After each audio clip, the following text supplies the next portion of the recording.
I've just finished my 6-day e-bike tour of Tuscany, and I've come to the little village of Tuscany to find out a little bit more about e-bikes, what they are and how they work. Basically, before I came out here, I didn't really understand what e-bikes were, how they worked and how much assistance they gave you. So here I am, and we're going to get an overview of the different e-bikes that Inspired Italy have in their fleet.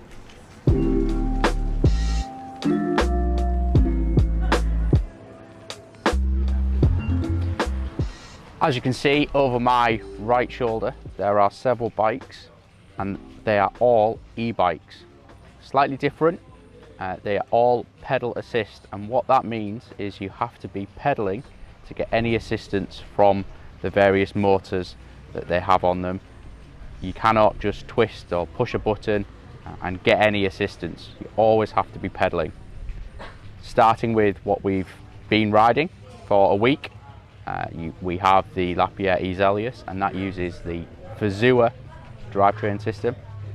Super lightweight compared to the other systems, weighs in at around 3.3 kilograms, and it's totally removable from the bike, which means you can ride it as an e-bike or as a lightweight road bike. It gives you up to 250 watts of power as and when you need it through 3 different modes. In terms of the range, as we've proved yesterday and the days before, you can ride comfortably 60 to 100 kilometers using this system, even here in Tuscany, with a lot of climbing, a lot of descending and not a lot of flat, by just using the different modes to suit your pedaling style. The gear ratio is like a traditional compact setup. So you've got 50-34 on the front, and you've now got 11-34 on the back. So even if you don't want to use the maximum power mode, you can still ride it as a normal bike and reasonably get up any hill that you might come across. The next bike is the Raleigh Motus GT, and that is the most popular electric bike that Raleigh currently make. It uses Bosch Active Line Plus motor, which produces 50 Newton meters of torque and comes fitted as standard with a 500 watt-hour battery and Bosch Umbria head unit. So you get a nice big display unit. It's easy to use and very intuitive. Has a 9-speaker set on the back of it with a generous ratio, which combined with the power assist that the bike will give you, will again get you up pretty much any hill you might come across on any terrain, not just tarmac. You could ride it on gravel if you so wished, but it is more at home on the country lanes back at home or on these lovely Tuscan tarmacs.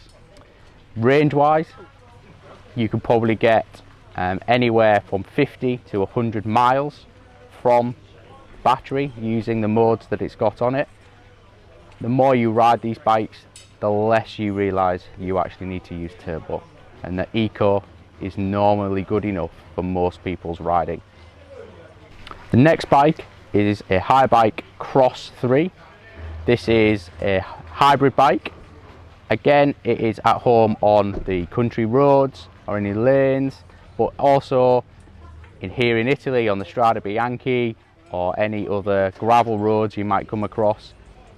It's set up more for off-road riding. It comes with, again, a Bosch power unit, but this time they're using the Performance CX motor, which produces 65 Newton meters of torque.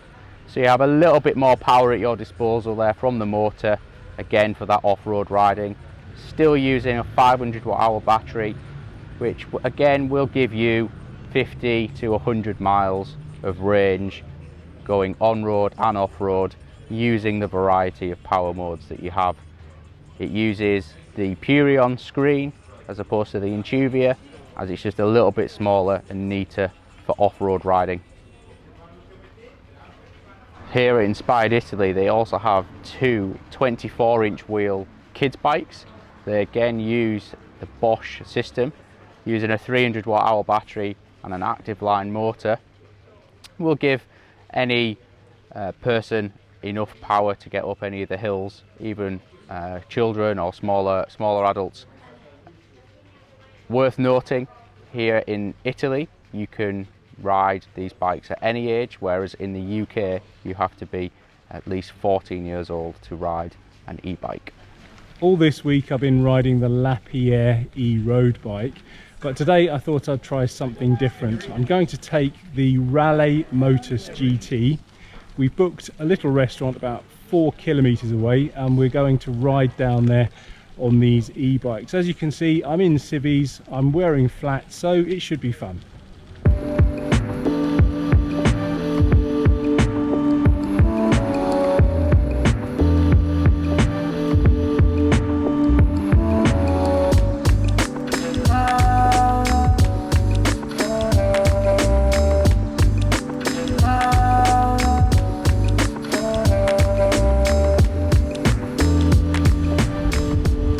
It's very different riding one of these sit up and beg bikes, but then if you're here on holiday, this is precisely the sort of bike that you would probably want to ride. Not like the Lapierres, which are sort of true road bikes, and the position's going to be very different. These are very relaxed and just for leisure cycling, really.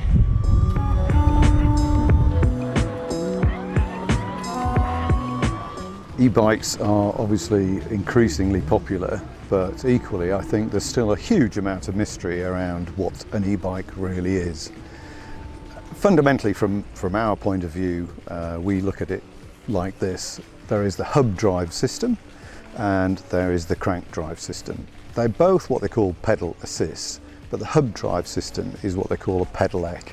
And you can make a pedelec essentially a motorbike or a moped, or even on a bicycle you can put a twist grip on it. All of the bikes that we have are crank drive, and that for us is really important.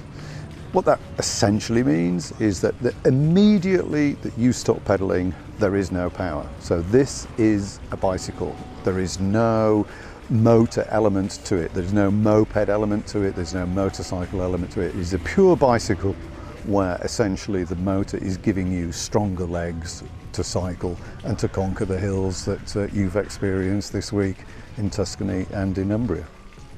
How that all comes together in the end means that people can ride together. So the three of us have been out this week. We had an age range of 30 years and different fitness levels, but we've all ridden together and we've kept together. You've been using more power in some instances than I have, and so on and so forth. But that really is what e-biking is about, particularly in an environment such as a vacation. And I am talking about holidays here, maybe not about permanent ownership. You should look very carefully and differently at this as a proposition. If you want to go and buy an e-bike at home, that's going to depend very much on where you live and how you ride and what you ride. But if you come here to Umbria, Tuscany, and you want to cycle with your wife, with your family, then e-bikes are the answer, because it means everybody can ride together. One of the topographical features of central Italy, certainly, in fact many regions of Italy, but certainly around Tuscany and Umbria, are the hills. If you read any of the reviews of the cycling companies, you will find probably 6 out of 10 comments for people who've been on analog bikes, i.e. non-e-bikes, comment about how hilly it is. So really, you know, however you come to Italy, if you come cycling, do not underestimate how hilly it is. And as I say, we're a little bit biased, but we would strongly recommend an e-bike for everybody, because even those guys who are the cyclists can get a workout, while their partner might well be on a heavier, higher power setting, and but you are cycling together in the end. Hopefully that's the mystery of e-bikes cleared up somewhat. I'll be the first person to admit that before I came out here they were a bit of a mystery to me, and riding one has certainly opened my eyes. They're not going to be for everybody, and they're not going to be for all circumstances, but if you're thinking about buying one, or even if you're not thinking about buying one, you could do a lot worse than actually just trying one out. Thanks for watching.